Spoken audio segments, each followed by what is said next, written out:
Hi guys, welcome back to my channel. আশা কৰিছো আপোনালোক ভালে আছে মই ভালে আছো আজি আৰু এটা ভিডিও লৈ আহিলো আপোনালোকৰ মাজত এতিয়া কিন্তু 12টা মান বাজে দুপৰীয়া সময় আৰু গুড আফটাৰনুন ক'ব পাৰি কাৰণ ৰাতিপুৱা উঠি নহয় চাহ খালো ৰুটি দি চাহ খালো তাৰ পিছত ঘৰৰ কাম সাম কৰি ললো জানে ডেইলি ৰুটিন ঘৰৰ কাম বিছনা তোলা ঘৰ হাৰা কাহি বাটি ধোৱা কাপোৰ দুবালটি মান ধুই দিলো গা সা ধোৱা হৈ গৈছে এতিয়া কাপোৰখিনি শুকা দিম তাৰ পিছত ৰান্ধা বাঢ়া কৰিম কি বনাম দুপৰীয়া দেখাম আপোনালোকক ব্লগটো হেকলৈকে চাব স্কিপ নকৰিব আৰু নতুন নতুন ব্লগবিলাক জনে চাই প্লিজ এটা কৈ সাবস্ক্ৰাইব মাৰি দিব আশা কৰিছো হেকলৈকে চাব তেনেহলে আৰু বেছি বকবক নকৰো ব্লগটো হেকলৈকে চাই থাকক কাম হৈ গৈছে ৰুমটো মুছি ললো এতিয়া কাপোৰখিনি শুকা দিবলৈ চাদৰ ওপৰত যাম চাদৰ ওপৰত আহিলো কাপোৰখিনি এতিয়া শুকা দিও আৰু ৰনি বহি আছে তাৰ আজি স্কুল বন্ধ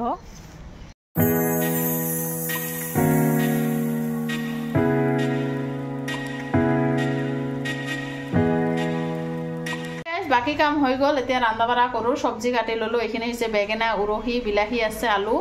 দি মাছ বনাম আজি নহয় মাছ আনিব দিয়া নাই জোৱা কালিৰে মাছ আছে এটুৱে খাও আৰু তিল অলপ চাটনি বনাম এখিনিয়ে দুপৰীয়াৰ মেনু তেনেহলে ৰান্ধা বাঢ়া কৰো বেছি আৰু বকবক নকৰো আৰু চাহ আছে অলপ চাহ খাই লও তাৰ পিছতহে আহি আছো তিল চাটনি বনাম তাৰ কাৰণে তিলটো ভাজি আছো শুকান কেৰাহীত তাৰ পিছত জলকীয়া আৰু ৰসুনটো ভাজি লম দুপৰীয়া ৰান্ধা বাঢ়া হল মাছৰ তৰকাৰী আৰু তিল চাটনি কৰিলো আগৰ দিনৰ মাছ থাকিলে নহয় ৰান্ধতে সুবিধা হয় আৰু তিল চাটনিটো মই শিলপাটাতে কৰি লৈছো এতিয়া দুপৰীয়া ভাত সাত খাই লও খাই পেলাই আহিলো কাহি বাটি ধুই একদম চকচকা কৰি লৈছো গটেইবিলাক আৰু এতিয়া নহয় আবেলি 3টা মান বাজে বান্ধৱী আহিছে তাৰ লগত গল্প কৰি আছো এতিয়া চাহ অলপ বনাও দুই বান্ধৱী গল্প খালি মুখেৰে গল্প কৰিলে তো নহব অলপ চাহ বনাও আৰু দুটাই পাগল নহয় চাহৰ জলকীয়াৰ পকৰা ভাজি বেসন গুলি লৈছো আৰু কৰা কৰি চাহ বনাই ললো এয়া জলকীয়াৰ পকৰা আৰু চাহ আৰু সন্ধিয়া আহি আছো আজি নহয় হাজবেণ্ডে গাখীৰ পিঠা খাবলৈ খাব খুজিছে সেই কাৰণে বনাই দিম সন্ধিয়া আহি আছো আৰু তাক কিবা কৈছো সেই কাৰণে তাই হাঁহি আছে এতিয়া চাহটো খাই লও হল এতিয়া পিঠাৰ কাৰণে ৰেডি কৰো 1 লিটাৰ মান গাখীৰ আনিছে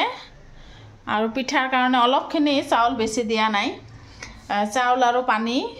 একেলগে গ্ৰাইণ্ডাৰত গুৰি কৰিম চাউলটো নহয় 1 ঘণ্টা মান পানীত তিয়াই থৈছিলো এতিয়া ধুই লৈছো পানী অলপখিনি দি বেছি নহয় গ্ৰাইণ্ডাৰত গুৰি কৰি তাৰ পিছত চিতৈ পিঠা বনাম গাখীৰ পিঠা হাজবেণ্ডৰ কাৰণে তেনেহলে চাই থাকক আগত গাখীৰটো গৰম দিও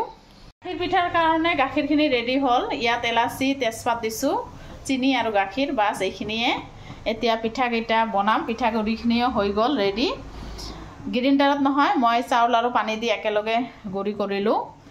যদি আপোনালোকে এনেকৈ বনায় তেনেহলে অলপ পানী লাগিলে দিব পাৰে মোৰ অলপ লাগিছিল সেই কাৰণে কুকুমিয়া পানী অলপ দি দিছিলো দেখিছেনে আৰু যদি নালাগে নিদিলে হল এতিয়া অলপ পিছত বনাম এনেকৈ বনালে নহয় একদম সুবিধা হয় আপোনালোকে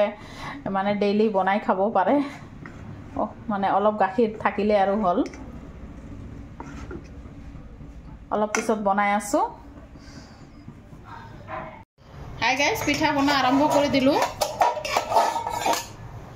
দেখিছেনে কিমান ধুনীয়া হৈছে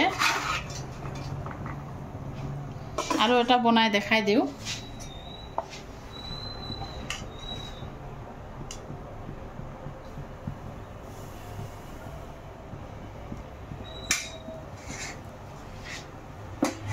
দেখিছেনে কিমান ধুনীয়া হৈছে এতিয়া গাখীৰত দি দিলো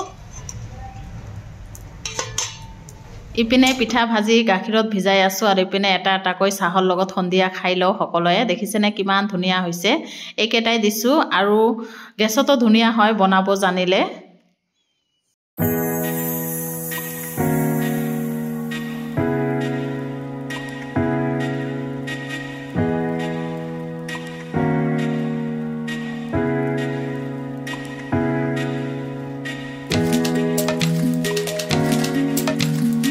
পিঠা বনাই একেবাৰে ৰাতিৰ কাৰণে ভাতো বনাই ললো ডালি বনালো লগতে আলু চাটনি আৰু জলকীয়াখিনি থৈছো খাবৰ কাৰণে ভাতো হৈ গল আৰু জলকীয়াৰ পকৰা আছে হেতুও হ'ব কাৰণ ঠাণ্ডা মানে চাটনি চুটনি খোৱাৰ দিন হয় ব্লগটো মই ইয়াতে শেষ কৰিম আকৌ নেক্সট ব্লগত